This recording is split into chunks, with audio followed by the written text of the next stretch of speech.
This video is presented by the EA Creator Network. As a member, I am required to disclose that I have been gifted free game codes, however, opinions remain my own.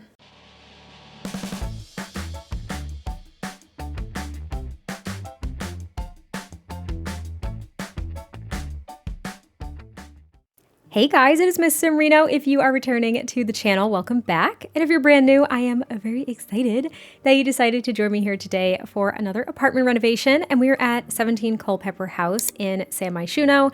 And I decided to renovate this apartment for a family of 4. So we've got space for 2 parents and 2 kids. They have bunk beds, so there's a decent amount of space in their room for all the activities. And I had no plan going into this whatsoever. That's what I'll preface with. I had zero plan. I didn't really know what I wanted to do with like a color scheme or a style or anything. And I ended up going kind of dark. I've said this many a time before. I prefer darker wood tones more often than not. Like I like darker colors when it comes to like flooring and even just like the furniture pieces that I pick out. But I've been trying to do other things, especially as I'm trying to still get back into building. If you have been around the channel for a while, I had like an impromptu month break. I did not mean to do that whatsoever, but I had been sick for like 3 months straight and I was exhausted. Like I had no ideas, and trying to get back into The Sims, really it's the expanse of the catalog. I was so overwhelmed trying to get back in and trying to come up with just ideas. It was wild. So I'm still trying to do that. I'm still getting back in the groove.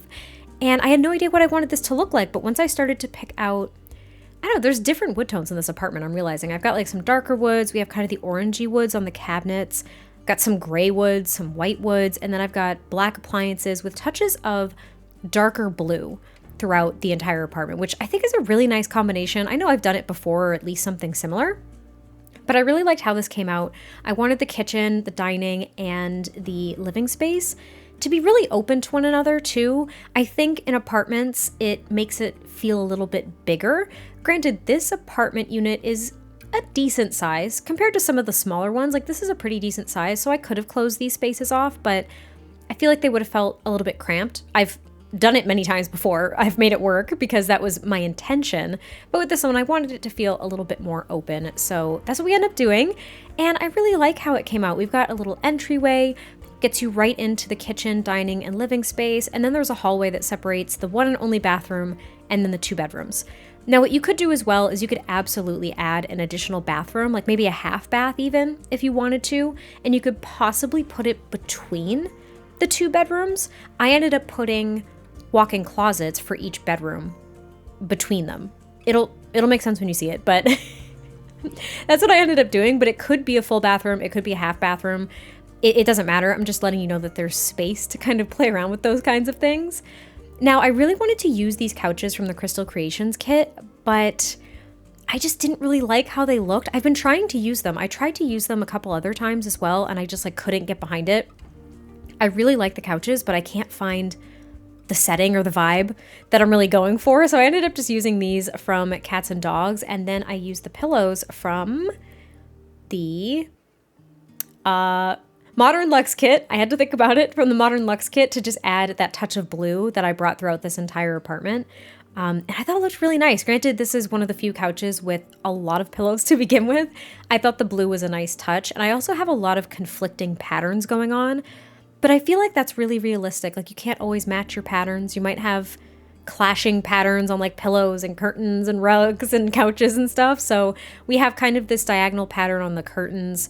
We've got the tiles in the kitchen, and then we've got the stripes on the couch. But then the pillows have like a zigzag diagonal pattern as well. So I don't know, it kind of ties together but kind of doesn't. And I also paired it with this nice black rug, this rocking chair from Growing Together, which was also in a black shade, which I thought was really nice. And then I end up decorating the kitchen. Now, I don't have a corner counter over there in the corner because of the way that appliances sit on corner countertops. It drove me nuts. And I really wanted the sink to be right in the center of the window. So I played around with it a little bit, but don't worry, your Sims, I believe, still have, I want to say 1 or 2 countertops to play around with, which is really nice. I always try to do that just because we have the join cooking function. But this is where I add those pillows. I had them in the black swatch at first, but I thought the blue was a lot nicer, considering all of the dark tones throughout this apartment. But I added a couple floating shelves as well in the kitchen and cluttered those up to all heck because that's what I love doing. I also added the cookbook, which I'm going to say this, that stuff pack, the Home Chef Hustle stuff pack, I was not super thrilled with that one personally. It felt like Cool Kitchen Stuff 2.0 to me, and I was a little bit perturbed when it first came out. The only addition that I liked is that cookbook. And for a very small reason as well. And that small reason is the fact that your Sims can click on that. And it's like you're clicking on the fridge for them to cook something. I don't know why, just in my brain, there's a sense of realism there that I enjoy. So I like having that cookbook on the stand on the countertop. I think that's kind of nice. I don't know where that tangent came from. I just needed to talk about something as I cluttered up shelves because it's kind of boring, to be completely fair. But also, if you guys didn't know, I absolutely started a new Let's Play because I can't be tamed. I can't help myself. I did mention, for those of you that haven't watched it yet, I did mention that my Wrangler LP is essentially indefinitely shelved for right now. And the reason for that, if you haven't watched the first episode of this new LP called Breakaway, it's basically because it's been so long. It's really hard for me. Sometimes I lose interest in an LP or I don't know where the story's going. If I've been away from it for too long, it's really hard to get back into it. Sometimes it happens, sometimes it doesn't, and I'm like notorious for doing this. I constantly start LPs and then don't follow through with extra seasons and stuff. I did it with the Growing Together LP, but I always, and I mean always, keep the save files. So they're not gone forever. But right now, I'm just focusing on one. Also, I forgot to film the primary bedroom. So we're already in the kids' room, and I decorated half of that too. I was really disappointed at myself. I didn't film it. So like I said, this is for 2 kids though. I was thinking twin boys personally, but it obviously doesn't matter. It could be for any children that you'd like it to be for. You could also have a teenager in here if you wanted to, but it's a very youthful room. So I would say it's more so suited to kids. But we've got the bunk beds. And I went with like a blue and orange theme, which is probably one of my favorite color combinations in The Sims 4, because with kids stuff, we have a lot of things that go really nicely with those colors. So I really enjoyed this room a lot.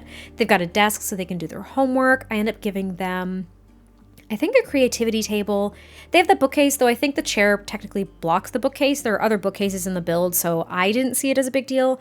But if that bothers you, of course, change things up as you see fit. They've got this big stuffed dog. They've got a mirror, and then they've also got, I think, a creativity table and the Void Critter station, like battle station thing. Oh, and the friendship bracelets and like the little marble jar, because I keep forgetting some of the new things or newer things that we have for kiddos as well. And also the walk-in closet, which I typically block those because you can't actually change your Sim's outfit in them like you can with a wardrobe. Like you can't click on it and say change outfit to whatever. You can plan outfits.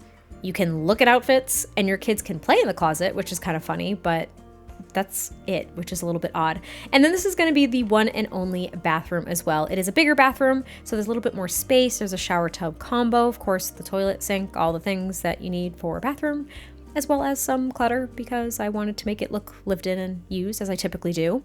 And I promise you'll see the primary bedroom in these screenshots. It's very plainly decorated, but I think it's really nice. I used the bed from the Modern Luxe kit yet again in like the dark blue swatch because it matched everything, which I thought was really nice.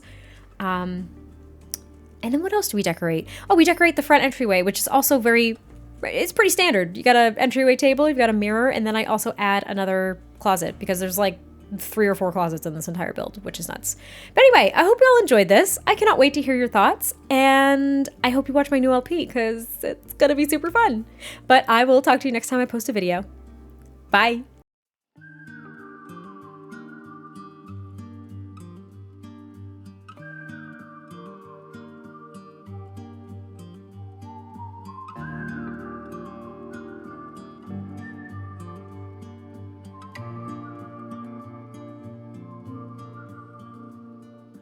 Wasting this time that I borrowed, running too fast for the sun, and my eyes, they still burn for tomorrow.